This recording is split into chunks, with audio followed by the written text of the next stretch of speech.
two half. We got at least one that's halfway, though, you know. Just never know. All right. You ready? Did you hear Tyler on the phone? Yes. All right, we'll call the town council regular meeting to order. Start with a roll call.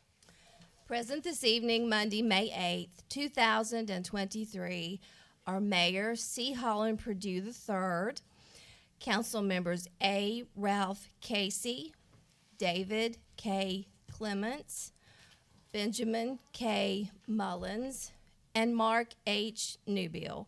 Also participating this evening are staff members as noted. Councilman Lee, can you hear me? I can, but can you please make sure everyone speaks into the microphone tonight so I can hear? Yes, sir. And so if everybody would just say hello so he can verify that he can hear everybody and we can hear him. Hello. Hello, Tyler. Hello. He's not responding. Hello, Tyler. Tyler, could you hear everybody? Yes, thank you. And was everybody able to hear Tyler? Mm-hmm. Yes. All right. Councilman Lee is unable to physically appear at the meeting due to personal reasons. He's out of town for work. Tyler, I have approved your remote participation and that you conform with the policy. And now I'll ask for a motion to approve his remote participation by council. Motion. Have a motion Second. and a second. All in favor say aye. Aye. All opposed? All right. So Mr. Lee, Councilman Lee will be participating remotely. Next, we have the Pledge of Allegiance.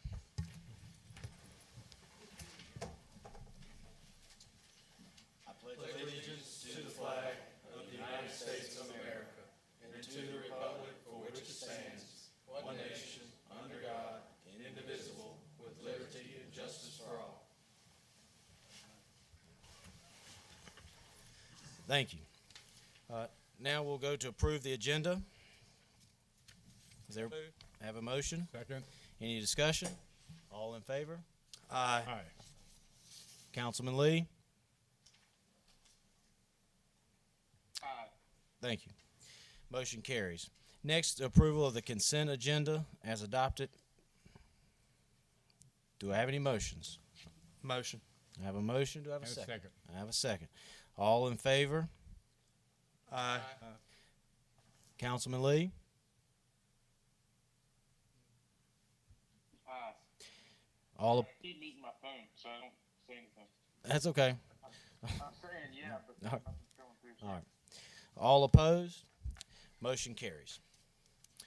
Next, we'll move to special items with the 150th anniversary highlight. And our presentation will be from Miss Barbara Chauncey. Thank you, gentlemen. I get to do something fun tonight. I am so appreciative of everything that Daniel Pennard has done to celebrate the anniversary of our town. I'm just so proud of it and so proud of everything he's undertaken to do. So I'm here tonight at his invitation, and I'm to talk about the evolution of the courthouse. And I find it so interesting to weave characters from the history books that we all learned and carried with us for so many years and weave it into the actual history of Franklin County. In 1785, I think it is, the county of Franklin was legally known, and that was appointed, of course, or decreed by the Virginia State Assembly. Well, shortly after that, Governor Patrick Henry, the Patrick Henry, appointed a commission, and that commission, in turn, their duty was to appoint justices of Franklin County. Because remember, this was years before we had a circuit court judge. So they were decreed, they were appointed. I don't remember all the names of the justices, but I know it did include Moses Greer. It did include Peter Saunders. I think there was a John Smith, a member of the Hale family, the Renfro family, quite a few of them. And at that time, we had no courthouse. The justices were declared to meet once a month, as they did. And they met at what we know today as the private residence of Dr. Amos off of South Main Street. So they met there once a month, and shortly thereafter found the need to construct a permanent courthouse building. And they did. A courthouse was constructed very near the site of the current courthouse that we have today. And it was I've read different descriptions, but it was described as a log building, but with a substantial stone foundation and a roof of chestnut shingles, which I found very interesting. And because you're talking about 1786 now. Now, that building served the justices well, as well as the public, of course, until 1830. 1831, that log structure was demolished, and it was replaced by a more substantial building, and I've seen photographs of that, as many of you have, and it was rather an imposing building. Greek architecture, the center door with the fan lights, the imposing columns out front, very substantial building, and again, very near the site of our current courthouse. Well, again, that served us well until about 1908, 1909 construction of the third and current courthouse that we use today. That was started and completed, we think, in 1910. And that was done, I'm not an architect by any means, but that was done, so I'm told, in the Beaux Arts tradition, which I understand is a mixture of both Roman and Greek architectural features.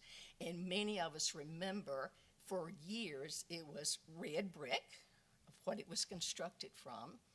But of course, the building has been renovated and constructed or added on to for many years, and now, of course, it's the beautiful white building that we know and are very proud of, facing South Main. Very proud of the courthouse, very proud of the building, and to bring the human interest into it, we always love to talk about the colorful figures and characters that have come through the town. And N. Carter Lee Gravely has always reminded us that the architect for the building that we have today was a Mr. Higgins from Roanoke, and apparently a prominent, well-known architect of his day. And several years later, it was found at the time of his death that he had one wife and one family too many. But in any event, a very nice courthouse building that we have. And again, we're so proud of it. We're proud of the town. It's a safe, nice, pleasant town to live in. And again, Daniel, I just so appreciate everything you are doing to highlight our history. Gentlemen, thank you. Thank you. Thank you, Ms. Johnson.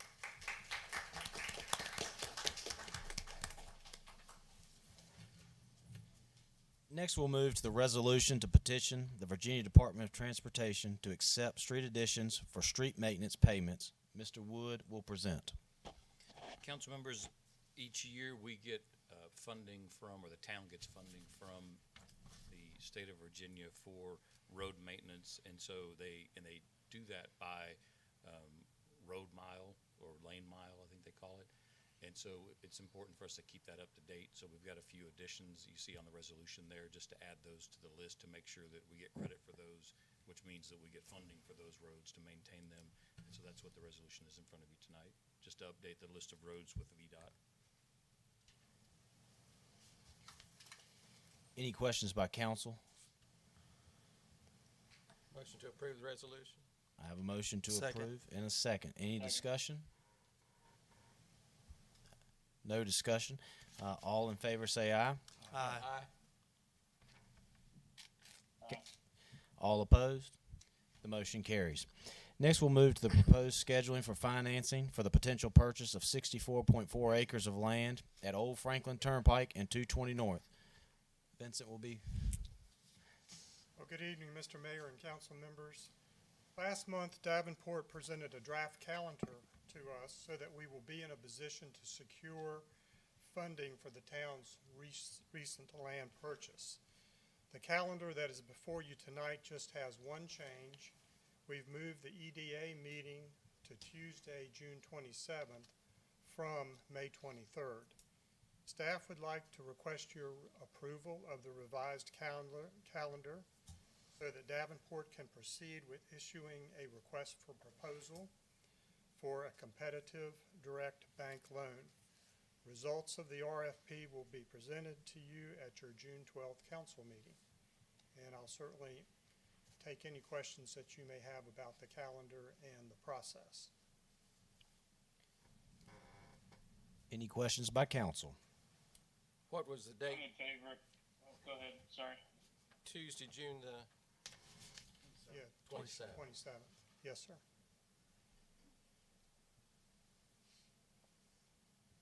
Any questions by council? No questions. Any motions? I'll make a motion to approve. I have a motion, and I have a second. Any discussion? All in favor say aye. Aye. All opposed? Motion carries. Thank you, Vince. Thank you. Next, we'll move to approve the utility easement AEP on town-owned property on Windy Lane. Mr. Wood will be presenting. Back around Christmas, when we had the big cold snap that came through, there was a pretty large section of town right around Windy Lane that lost power. I think it might have even ended up being for a couple of days. Mr. Yes, Casey probably right. remembers. 'Cause Oh, yes. yeah, it's for a couple of days. And the issue was that the line that serves that area is overloaded, which on most days is not a problem, but then because of the cold snap with all the heaters coming on, that's actually what caused the problem over there. So right after that happened, I reached out to AEP and talked to a couple of people there, and they've come back with what they believe is not a solution that would solve every single problem ever, but one that would improve the situation greatly. There's always a possibility that you could have enough of a cold snap that there's still going to be some issues in different areas, but one that would improve the situation and hopefully lessen the likelihood of having another outage like that. They want to run another line that would help serve that area, and that way they could split that load up between the two lines, and it would take some load off of the one existing line and hopefully balance it out better. In order to do that, they have asked for utility easement on the property that's owned by the town that's at the end of Windy Lane, and there was a picture and a drawing of that area in your packets. And so they've asked that the town approve this easement so that they can build the new line and hopefully have some more reliable service in that area. I would like to make a statement on that. That line is so critical. When the temperature dropped below 20 degrees, the power would not, you cannot get the power back on unless you get up around 30, 32. That's how critical it is. So when the temperature dropped that day around 5, 10, it wasn't going to come back on until the temperature got back up. So it's real important that we get that taken care of. Really important. And there's quite a few people on that line because of the apartment complexes that are over there. Yeah, there's a lot of people that live back there. I'm in favor of this. My only question is and I tried to look through the contract. I didn't see anything where it's going to cost the town money. AEP is going to take the majority of those, I guess, charges upon themselves. They just need to access our land. Is that my interpretation of this? Correct. They're going to build the line and do all the work. They just need an easement so that they have permission to put the line across part of that town-owned property. Yeah, no, I'm in favor of this. I'll go ahead and make the motion to consider approving this and move forward. We have a motion Second. and a second. Any discussion or any further questions? Robert, is the line going to be overhead or underground? There's actually a little bit of both. The main part of the line will be overhead. There's a part that goes off. Yeah. If you're looking at the property, if you're at the end of Windy Lane and you're looking at the property, there's a structure off to the right of the property, and that actually has some underground line, but the majority of it's overhead. Any further discussion or questions? Now that we have a motion and a second, all in favor say aye. Aye. All opposed? Motion carries. All right, it's 6:15. As you'll note at the beginning of the agenda, there is a note that says that it is possible there will be a short recess. We're waiting on Vice Mayor Stockton to get here from a previous engagement. So at this time, I'd like to recess the meeting for a short period of time. Do I have a motion? So moved. Oh, Do I have a second? Second. All in favor? Aye. We'll be in recess shortly. Thank you.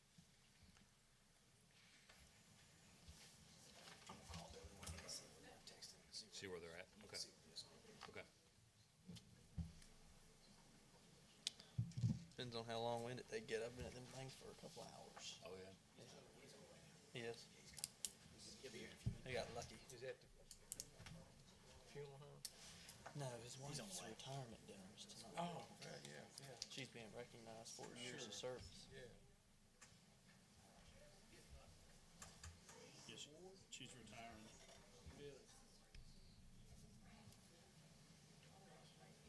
That line, I think is so critical. When they, like I said, when their temperatures drop below like 20 degrees, much load to pick up. In other words, the line is only good for like 60 amps. Just that one street on it. That was using like 64 amps. That street over at Winnie Lane, you pick up another 50 amps over there along all the apartments. And there's no way you're gonna have to. That's probably why they said it pulled 7 over. I felt sorry for them. They couldn't even stay at home. They had to move out. Go Good day, where at? Because of that.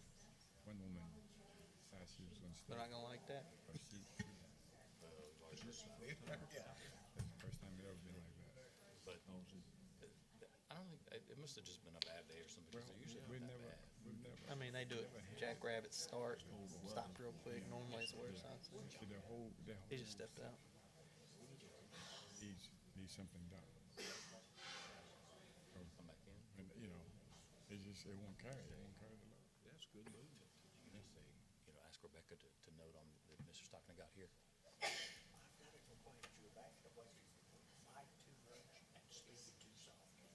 Okay, I'll be louder. Can you hear me? Okay, good. You're working. All right. Good.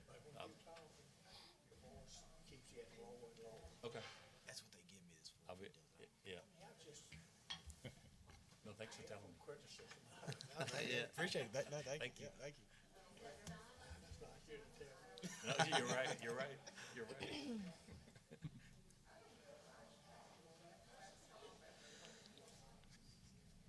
The closest to us. Yeah, I went out there with him. He was sitting there. Temperature outside, temperature go up. And he got about 25. He tried it, get right back out. I would think so. Got about 30. Start till you come back. Then he was able to pick the load up. But he had his fingers crossed. Hoping that it would stay in. So, anyway, yeah, they're gonna have to do something over there.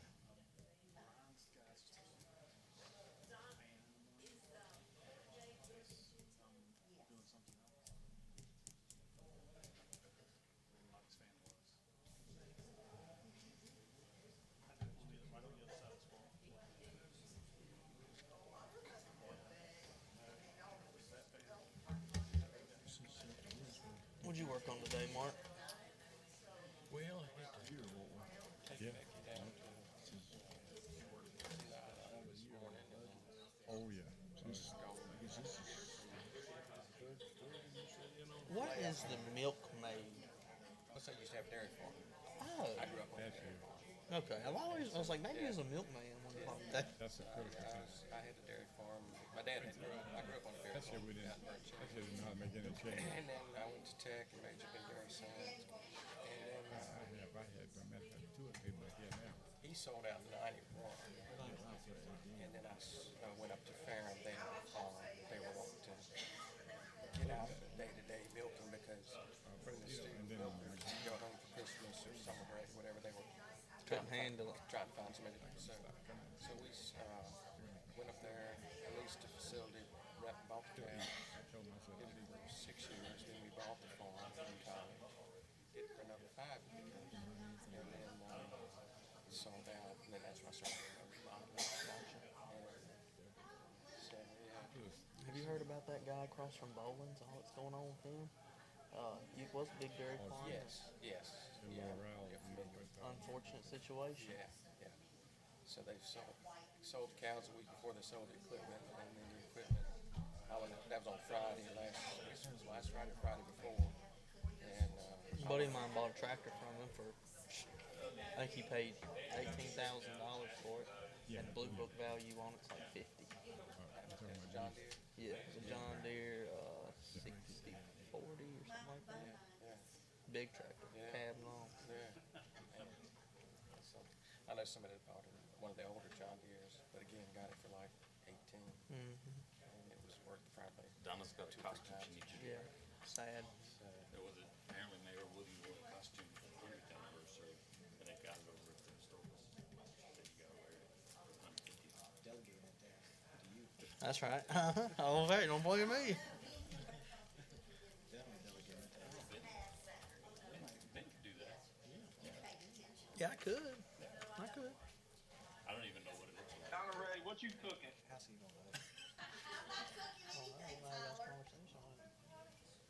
Well, I'm getting hungry, so I was just curious on what you were cooking. So I was just curious.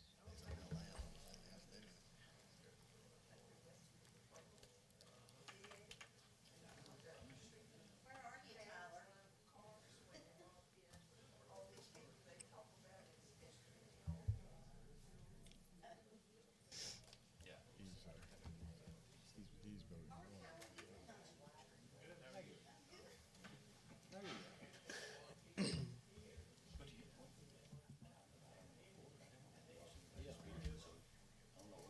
Oh, yes. Everybody going crazy.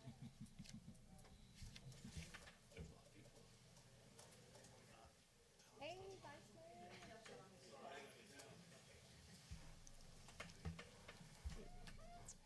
Bill Wayne. Here, big boy.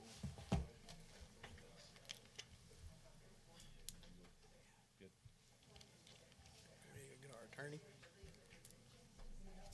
Wait on you. Third, and we'll be on 6.4.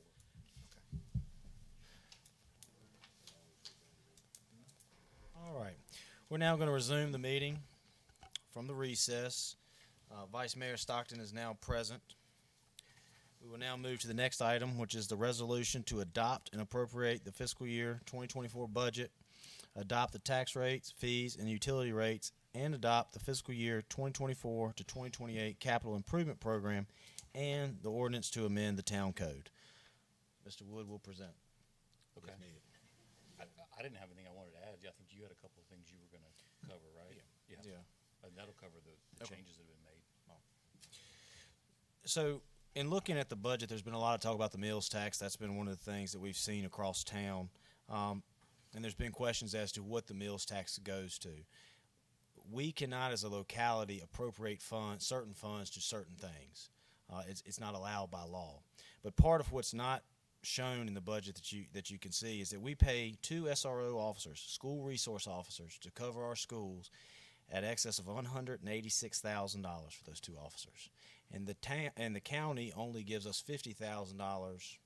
This year they will only give us $50,000 back for that. So that 186 is what it cost us after that $50,000. Also in the budget is the increasing the firefighters from $12.50 to $15 per call. That is $15 is still extremely low, but it is a bump that I know that they need and they appreciate. We also have $1 million fire truck that we have to pay for this year, and next year we'll be looking at a $2 to $3 million fire truck in order to keep our ISO rating, which is our insurance rating, low. And so those are things that are not talked about because they're not I don't want to say flashy, but they're not the big topics, but they're the things that are important. This allows our school resource officers in our elementary schools to protect our children, which I think everyone in here will agree is very important. And so that's just some of the things I wanted to go over with the budget, and anybody else on council is welcome to speak or entertain any motions.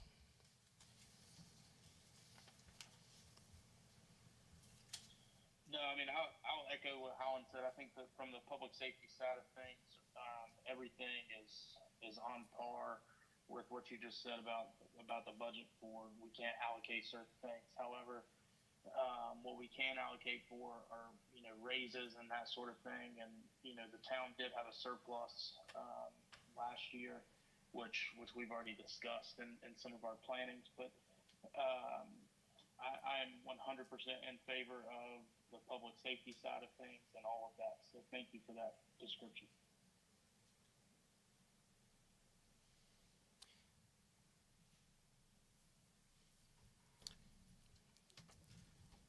Does council have any motions or any other comments? I'll make a motion to approve the budget. And second. So, to be clear, do I have a motion to approve the resolution and the ordinance? Yes. Yes. And do I have a second? Yes. Now that I have a motion and a second, any discussion on either part of this vote, which is the resolution to adopt the budget, adopt the tax rates, fees, and utility rates, and the CIP, and the ordinance to amend the town code? Mr. Mayor, whenever you're talking about amending the town code, that's for what we have already set forward for the term limits and everything else that we have already discussed. No, that is for the meals tax increase.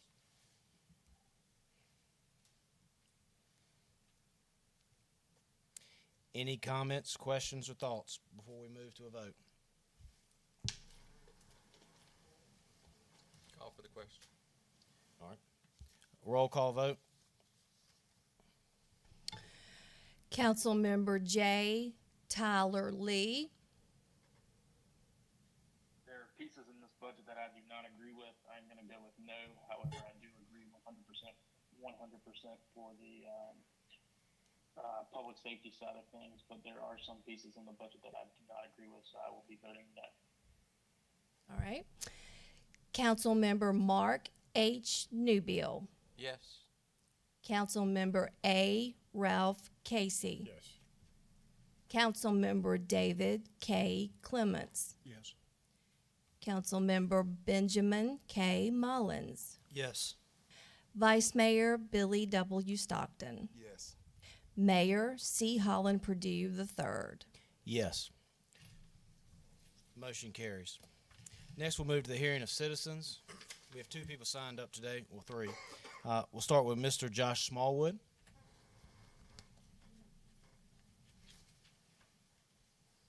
Hey, good evening, and thank you guys for having me. My name is Josh Smallwood. I'm the head of school at Christian Heritage Academy, and wanted to stop by and introduce myself.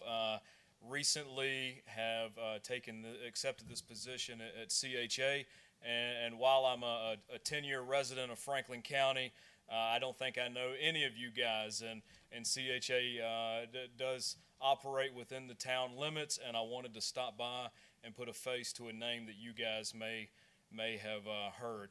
Within that, I also know that when the head of school shows up at a meeting, you may think I'm here to ask you for something, and I'm really not. I'm here to let you know that CHA is here as a member of the town community, and we're here to serve the town of Rocky Mount. We have right at 400 faculty, staff, and students off of Glenwood Drive daily during the school year. And we do want to be a part of our community. And so all I ask of you tonight is that when someone does bring you a problem, if it's something that the CHA community can be a part of a solution in, that you possibly think of us as a part of that. Because we do want our students and our faculty and staff and our parents out in the community and serving them. And that's part of our mission and vision, and what we foresee our students as they leave CHA, that they are outstanding members of society. The ones that do have a biblical worldview as they go about that, because that is ultimately one of our missions there at the school. But we want them to be parts of the community, and we want them to stay here in Rocky Mount and serve if that's what God sees for their life. And so as an administrator like you guys are, most of the time when people walk in my office, it's normally they need a solution. And so hopefully today you put a face and a name with a possible solution for things that show up on your doorstep here in the town. And so all I ask is you keep us in mind as we can partner with you guys. I noticed a few different events that go on that my family and we attend regularly. We love the town of Rocky Mount, and we come to some of the things that were on your agenda that you approved tonight. And if there's ways for CHA to serve in those, please keep us in mind. I'm not used to a 3-minute time limit, so I'm going to go ahead and cut my statements off there. But I look forward to meeting all of you guys. Like I said, I've been in Rocky Mount and Franklin County for 10 years now, and somehow, other than Tyler Lee, who I don't get to look at tonight, I don't know any of you guys. So yeah, Tyler, it's good to talk to you, buddy. But I do look forward to getting to know you guys in a professional way and personal as well. And so please keep CHA in mind. If we can be a part of any community solutions, we are here. That's what we want our students, faculty, and staff to do. We send them out on a community mission every fall as part of our what we call the Heritage Project. And this past year, all the way from 3-year-old students in K3, they serve the Ronald McDonald House in Roanoke, all the way to our senior students who served one of our local food banks. We challenge each of them to get out in the community and serve, and we want to be a part of that, and just wanted to put a possible solution out there for you guys, that when your constituents call you, you know you do have a friend in CHA. I thank you for your time. We pray for you guys regularly, and thank you for your service. Thank you. Thank you, Mr. Smallwood. Next, we have Scott and Patricia Chase. Come on up.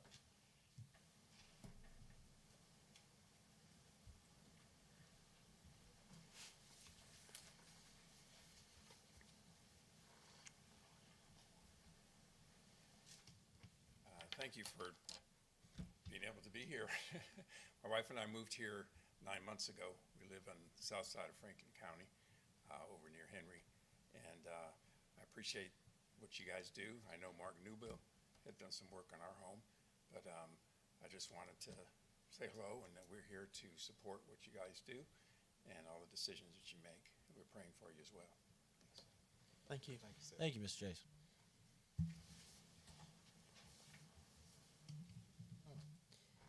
That being everybody that signed up for the hearing of citizens, next we will move to the closed meeting in action.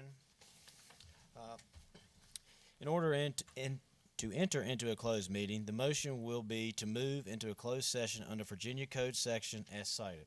Section 2.2-3711A.1, discussion, consideration, or interviews of prospective candidates for employment, assignment, appointment, promotion, performance, demotion, salaries, disciplining, or resignation of specific public officers, appointees, or employees of any public body.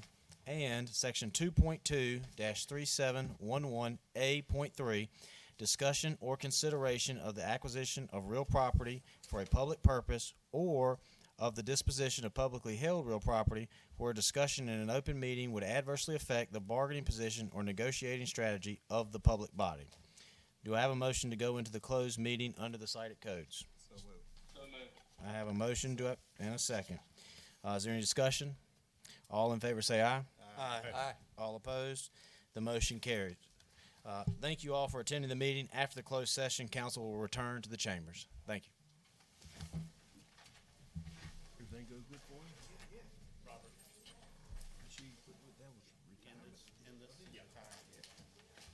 Tyler, I'm gonna end your call. Yeah, Robert will pick you up back there. Great, thanks. Okay. 32 years since you had enough. Robert, you don't need this, do you? I use my phone.